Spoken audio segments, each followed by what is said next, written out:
Hello, എല്ലാവർക്കും സുഖമാണല്ലോ അല്ലേ? ഞാൻ അശ്വതി. ജൂൺ 11 എൻ്റെ ബർത്ത്ഡേ ആയിരുന്നു. അന്ന് ഒത്തിരി പേരാണ് വിഷ് ചെയ്തത്.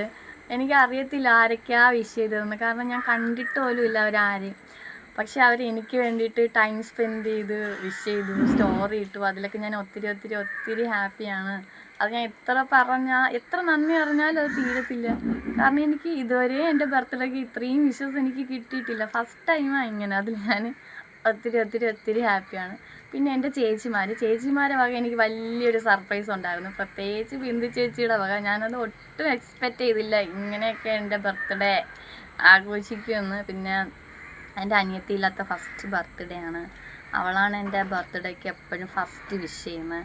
പക്ഷേ ഈ വർഷം എൻ്റെ ബർത്ത്ഡേ ഫസ്റ്റ് വിഷ് ചെയ്തത് അനുവാണ്. ഞാൻ വിചാരിച്ചില്ല അവൻ ഓർത്തിരിക്കും എന്ന് ഞാൻ വിചാരിച്ചില്ല. പക്ഷേ അവനാണ് ഫസ്റ്റ് വിഷ് ചെയ്തത്. അതിൽ ഞാൻ ഒത്തിരി ഹാപ്പിയാണ്. പിന്നെ എൻ്റെ ചേച്ചിമാർ അതുല്യ ചേച്ചി, രമ്യ ചേച്ചി, ശ്രീജ ചേച്ചി, പിന്നെ ഗീതു, ദേവ്, അതുല്യ, എല്ലാവരും എൻ്റെ ബർത്ത്ഡേ കളറാക്കി പൊളിച്ചടുക്കി. ഞാനിത് ഒട്ടും എക്സ്പെക്റ്റ് ചെയ്തില്ല. ഞാനിത് ഒരിക്കലും മറക്കത്തില്ല. എൻ്റെ ബർത്ത്ഡേ ഇത്രയും സ്പെഷ്യലാക്കിയ എല്ലാവർക്കും ഒത്തിരി ഒത്തിരി ഒത്തിരി താങ്ക്സ്.